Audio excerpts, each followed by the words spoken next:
Welcome to this DocBits tutorial. In the Validation tab, you'll notice that there are 3 different save buttons, each with its own purpose. It's important to know what each one does so you can avoid confusion and keep your work safe. Let's go through them one by one. First, at the top left, you'll find the button to save the content of this document. Use this when you've made changes or confirmed values in the document fields and want to save the current state of the document itself.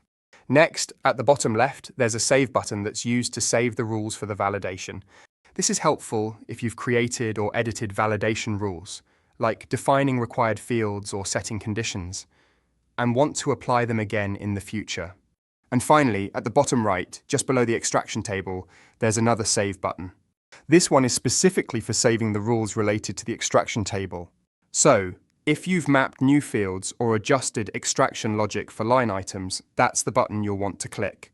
Each of these buttons helps you save a different layer of your work: document data, validation logic, and extraction rules. Thanks for watching, and stay tuned for more DocBits tips.